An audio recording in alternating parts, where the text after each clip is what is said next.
Morning students. Daily current affair की class में आपका हार्दिक स्वागत है। आज है 20 मार्च 2026। तो आज के इस वीडियो में हम बात करने वाले हैं उन 10 सवालों पर जो आपकी आने वाली परीक्षाओं के लिए अति महत्वपूर्ण रहने वाला है। वीडियो स्किप मत करना, लास्ट तक जरूर देखना क्योंकि आज लास्ट सवाल बहुत इंपॉर्टेंट रहने वाला है। तो चलिए शुरू करते हैं आज की क्लास। आज का पहला सवाल है, हाल ही में सुरक्षा के लिए वैश्विक फ्रेमवर्क किस देश ने प्रस्तावित किया है? Which country has recently proposed a globally framework for AI safety? तो एआई सेफ्टी के लिए किसने वैश्विक फ्रेमवर्क तैयार किया है? तो ये किया है ऑप्शन नंबर बी, यूएसए के द्वारा। इसके द्वारा यूएसए के द्वारा ये प्रस्तावित किया गया है। हाल ही में अमेरिका ने एआई को सुरक्षित करने के लिए और जिम्मेदार उपयोग के लिए अंतर्राष्ट्रीय स्तर पर नियम बनाने का प्रस्ताव किया है। क्या किया है? नियम बनाने का प्रस्ताव किया है अमेरिका के द्वारा। अमेरिका ने एआई को मिसयूज पर रोकने के और डाटा सिक्योरिटी को बढ़ाने के लिए ग्लोबली फ्रेमवर्क बना रहा है।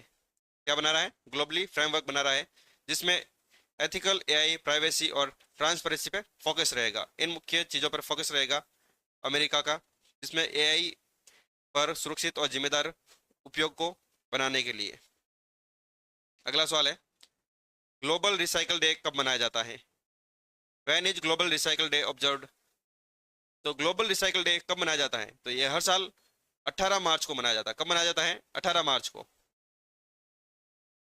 ग्लोबल रिसाइकल डे हर साल 18 मार्च को मनाया जाता है ताकि रिसाइकलिंग को बढ़ावा दिया जा सकता है। इसको रिसाइकलिंग को बढ़ावा दिया जा सकता है। इसकी थीम क्या है? इसकी थीम है रिसाइकलिंग अवेयरनेस। क्या हो जाएगी? रिसाइकलिंग अवेयरनेस इसकी थीम है ग्लोबल रिसाइकल डे की, जो हर साल 18 मार्च को मनाया जाता है। बात करें 10 मार्च की, तो यह हर साल सीआईएसएफ राइजिंग डे के रूप में मनाया जाता है 10 मार्च को। सीआईएसएफ की स्थापना के बारे में बात करते हैं। इसकी स्थापना हुई थी 1969 को। कब हुई थी? 1969 में। अगला सवाल, हाल ही में भारत ने किस देश के साथ रक्षा सहयोग बढ़ावा का समझौता किया है? India recently signed a defence cooperation agreement with which country? तो भारत ने रक्षा सहयोग बढ़ाने के लिए ऑस्ट्रेलिया के साथ समझौता किया है। किसके साथ? ऑस्ट्रेलिया देश के साथ। भारत ने ऑस्ट्रेलिया और के बीच रक्षा सहयोग को मजबूत करने के लिए यह समझौता किया गया है। इसके लिए रक्षा सहयोग को मजबूत करने के लिए। बात करें मिलिट्री एक्सरसाइज के बारे में जो ऑस्ट्रेलिया और इंडिया के मध्य होती हैं, कौन कौन सी होती हैं? तो इसका हो जाएगा आइस इंडेक्स, जो भारत और ऑस्ट्रेलिया के मध्य होती है। एक नौसैनिक अभ्यास है जो आयोजन किया जाता है। दूसरा है पिंच ब्लैक एक्सरसाइज। ये एक वायुसैनिक अभ्यास है जो भारत और ऑस्ट्रेलिया के मध्य हर साल आयोजित किया जाता है। इंपॉर्टेंट है, याद रखना। अगला सवाल है, वर्ल्ड स्पैरो डे कब मनाया जाता है? When is world sparrow day celebrate? तो हर साल विश्व गौरैया दिवस कब मनाया जाता है? तो ये मनाया जाता है 20 मार्च को। कब मनाया जाता है? 20 मार्च को मनाया जाता है वर्ल्ड स्पैरो डे। हर साल वर्ल्ड स्पैरो डे 20 मार्च को मनाया जाता है। इस साल की इसकी थीम क्या रहेगी? तो इसकी थीम रहेगी स्पैरो कन्वर्जन। कौन सी हो जाएगी? स्पैरो कन्वर्जन इसकी थीम रहेगी। बात करें और डे के बारे में, तो 3 मार्च को कौन सा डे मनाया जाता है? तो ये मनाया जाता है वर्ल्ड वाइल्ड लाइफ डे। कौन सा मनाया जाता है? वर्ल्ड वर्ल्ड लाइफ डे मनाया जाता है। इसकी थीम रहेगी कनेक्टिंग पीपल्स एंड प्लांट्स। आदमी और प्लांट्स को कनेक्ट करना, आपस में जोड़ना। अगली डे 8 मार्च। 8 मार्च कौन सा डे मनाया जाता है? ये मनाया जाता है इंटरनेशनल वुमेन डे। इसकी थीम के बारे में बात करें तो ये हो जाएगी invest in women's, accelerate progress. ये 2026 में है थीम इसकी, तो याद रखना। आगे आने वाले एग्जाम में कहीं ना कहीं आपको पूछा जा सकता है। बात करें नेशनल वुमेन डे के बारे में, तो ये हर साल 13 फरवरी को मनाया जाता है। कब मनाया जाता है? 13 फरवरी को राष्ट्रीय महिला दिवस मनाया जाता है। राष्ट्रीय महिला दिवस के रूप में मनाया जाता है, याद रखना। अगला है 20 मार्च। 20 मार्च को कौन सा डे मनाया जाता है? तो ये मनाया जाता है इंटरनेशनल डे ऑफ हैप्पीनेस।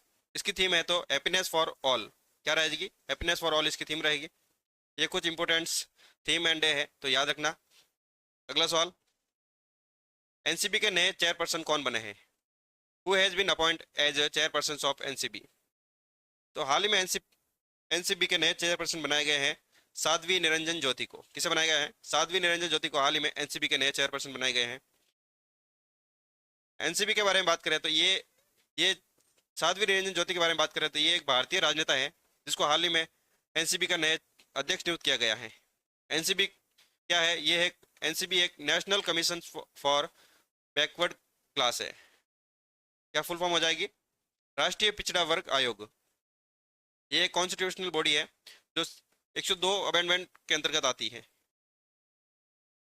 अगला सवाल है, हाल ही में किस राज्य ने ग्रीन हाइड्रोजन पॉलिसी लागू की गई है? Which state has recently launch a green hydrogen policy?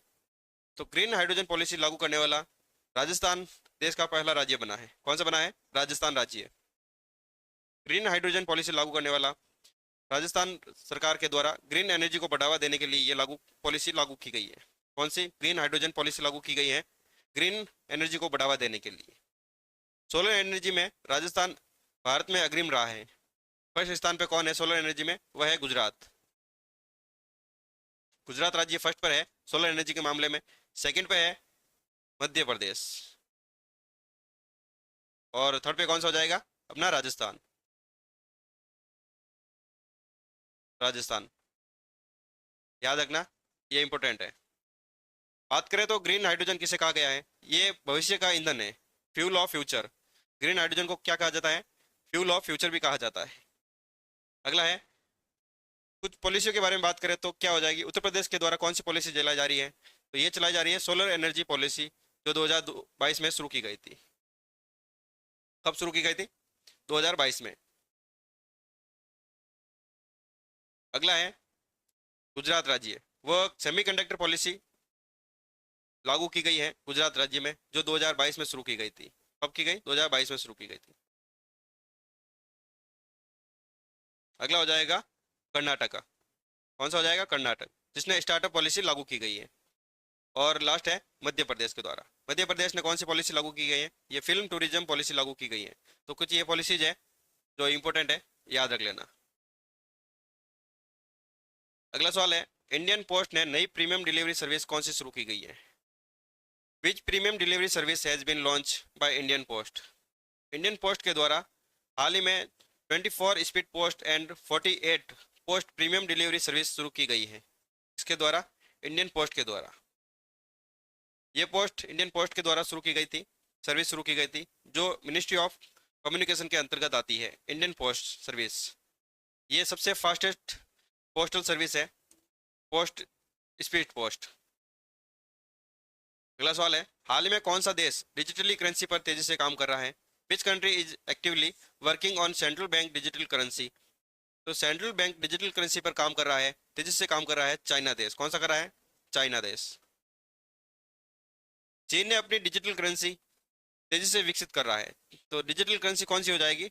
Digitally yuan. कौन सी है चाइना की? Digitally yuan. ये विकसित क्यों कर रहा है? क्योंकि इंटरनेशनल ट्रेड में यूएस डॉलर पर निर्भरता को कम करना होता है। क्योंकि अभी हाल ही में यूएस डॉलर सबसे ज़्यादा, इंटरनेशनल ट्रेड में सबसे ज़्यादा यूएस डॉलर ही चल रहा है, तो उसको कम करने के लिए चीन ने अपनी डिजिटल करेंसी लॉन्च कर रहा है, डिजिटली युआन। और अपनी करेंसी को ग्लोबल तक बनाना चीन का एक। और इसी प्रकार भारत भी अपनी central bank digital currency launch कर रहा है। वो कौन सा हो जाएगा? वो है ई रुपए। कौन सा है? ई रुपए को पर काम कर रहा है हाल अभी तक। ये लॉन्च किसके द्वारा किया जाएगा? तो ये किया जाएगा रिजर्व बैंक ऑफ इंडिया के द्वारा। ये इंपॉर्टेंट है अपना इंडिया वाला, याद रखना।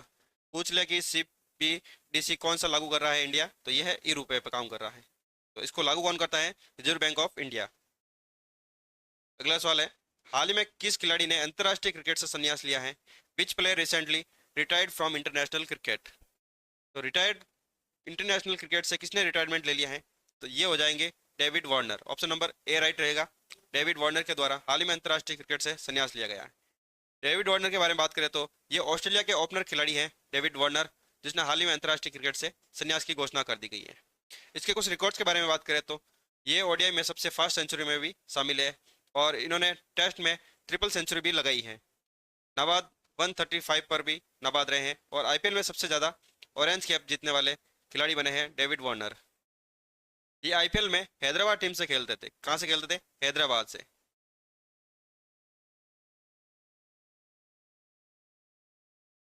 अगला सवाल है, आज का लास्ट सवाल है, इंपॉर्टेंट है। हाल ही में G20 शिखर सम्मेलन 2026 की मेजबानी कौन कर रहा है? तो G20 शिखर सम्मेलन 2026 की मेजबानी कौन करेगा?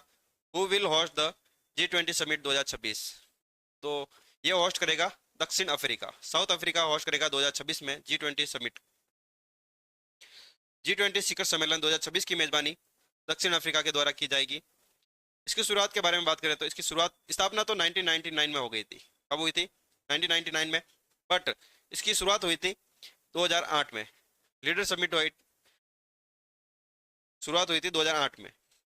इसके मुख्य उद्देश्य के बारे में बात करें तो इसका मुख्य उद्देश्य है ग्लोबल इकोनॉमिक स्टेबिलिटी को बनाए रखना, फाइनेंशियल क्रैश को रोकना और क्लाइमेट चेंज पर एक्शन लेना और ट्रेड और डेवलपमेंट को बढ़ावा देना। ये इसके मुख्य कुछ ऑब्जेक्ट है जिसपे ये G20 शिखर सम्मेलन काम करता है। बात करें तो मेजबानी की बात करें तो 2023 में इंडिया ने इसकी मेजबानी की थी, जिसकी थीम थी वसुधैव कुटुंबकम। ये इंपॉर्टेंट है क्योंकि इंडिया ने होस्ट किया था 2023 में। 2024 में होस्ट किया था ब्राजील के द्वारा और लास्ट ईयर 2025 में होस्ट किया था यूनाइटेड स्टेट के द्वारा, जिसकी थीम थी समावेशी विकास और सतत विकास। ये इंपॉर्टेंट है, इसने 2025 में होस्ट किया था यूनाइटेड स्टेट के द्वारा। इसकी थीम भी याद रख लेना, समावेशी विकास और सतत विकास।